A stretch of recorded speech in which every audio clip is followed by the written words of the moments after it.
नमस्कार, आप देख रहे हैं बी वेल्दी का एक नया वीडियो। और आज आगे बढ़ने के पहले ही, आमतौर पे मैं लास्ट में कहती हूँ लेकिन आज पहले ही कह रही हूँ कि अगर अभी तक आपने सब्सक्राइब नहीं किया है, पहली बार देख रहे हैं चैनल, तो ज़रूर सब्सक्राइब करें और बेल आइकन भी दबा दें ताकि आपको नए वीडियो का जो भी हम अपलोड करते हैं आपको उसके पास अलर्ट आ जाए।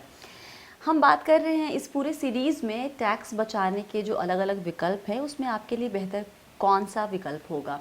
वैसे तो बहुत सारे विकल्प हैं, हमने 5 चुने हैं और हम उन पांचों को एक दूसरे से कंपेयर कर रहे हैं, तुलना कर रहे हैं कि किसके क्या फीचर्स हैं और आपके लिए कौन सा बेहतर विकल्प है। तो आज हमने लिया है यूलिप और एनपीएस।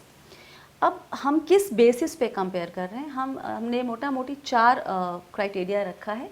एक तो रिटर्न कैसा मिलता है, टैक्स बेनिफिट ऑफ कोर्स, क्योंकि टैक्स बचाने की बात हो रही तो टैक्स बेनिफिट क्या है, रिस्क कितना है इस विकल्प में, और चौथा एक्स्ट्रा फीचर्स मतलब lock in, maximum minimum investment, partial withdrawal, इस तरह की बातें। तो सबसे पहले अगर हम रिटर्न की बात करते हैं, यूलिप में मोटा मोटी तौर पे जो रिटर्न है वो बाज़ार से जुड़ा हुआ होता है, क्योंकि इसमें भी आपको फ़ंड के ऑप्शन मिलते हैं कि किस फ़ंड में निवेश करना है। तो अपने रिस्क के हिसाब लेने के हिसाब से आप उसको चुनते हैं, लेकिन काफ़ी हद तक इसमें इक्विटी का एक्सपोजर मिलता है। एनपीएस में भी आपको ये ऑप्शन मिलता है कि कौन सा फ़ंड लेना है, तो उसमें भी इक्विटी का एक्सपोजर मिलता है। तो दोनों का जो रिटर्न है वो काफ़ी हद तक आप कौन सा फ़ंड चुन रहे हैं निवेश के लिए उस पर डिपेंड करता है।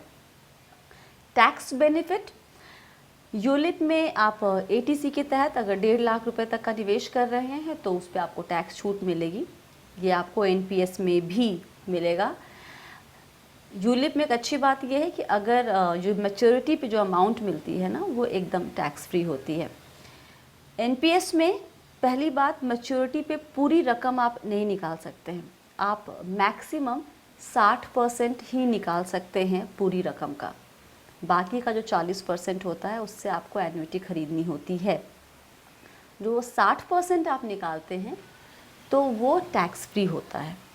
जो 40% का आप एन्युटी लेंगे उससे जो आपको हर महीने पैसे आएंगे वो आपके इनकम में ऐड होगा और आप जिस भी टैक्स स्लैब में रहेंगे उसके हिसाब से आपको उस पर टैक्स देना होगा।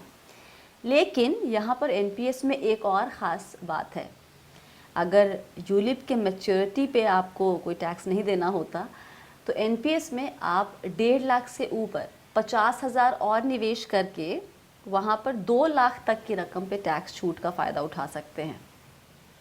तो यहाँ पर एनपीएस मतलब ये जो 50,000 एक्स्ट्रा निवेश करके टैक्स छूट उठाने का फ़ायदा है ये किसी और विकल्प में नहीं है।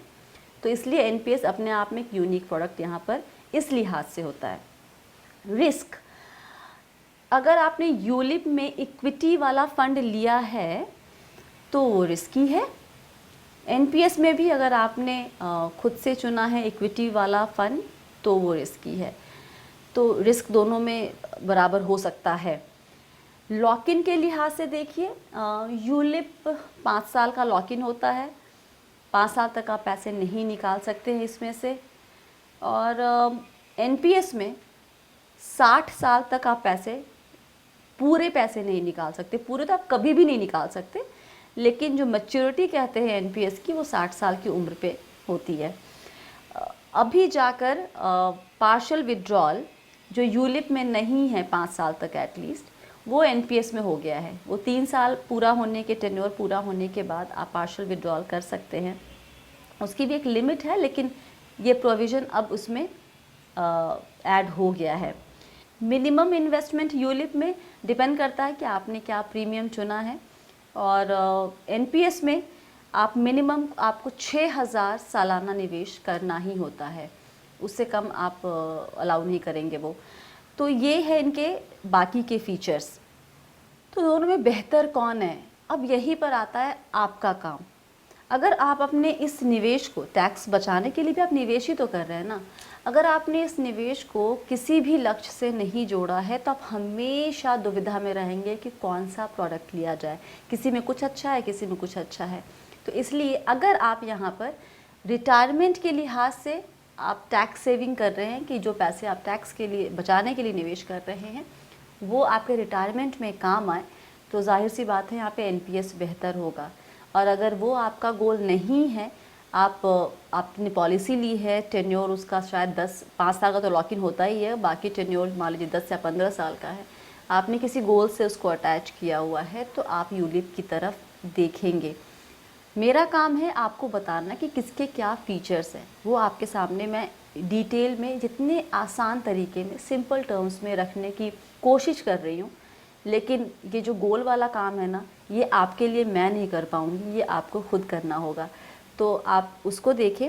अगर आपका लक्ष्य है रिटायरमेंट के लिए पैसे बचाना, आप चाहते हैं कि रिटायरमेंट के बाद भी हर महीने पेंशन की तरह आपके पास पैसे आते रहें और कुछ लमसम भी आ जाए, तो आप एनपीएस की तरफ ध्यान दे सकते हैं। साथ ही ध्यान रखिए, एनपीएस में 50,000 एक्स्ट्रा निवेश करके आप जो 1.5 लाख की लिमिट है, आप 2 लाख तक का की निवेश पर छूट एटीसी के तहत उठा सकते हैं। फ़िलहाल के लिए इतना ही।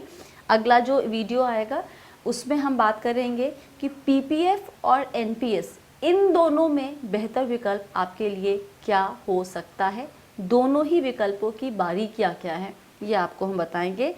फ़िलहाल के लिए इतना ही। आप है मेरे यानी स्वाति के साथ, और हम सब हैं टैक्स बचाने के सफ़र पर।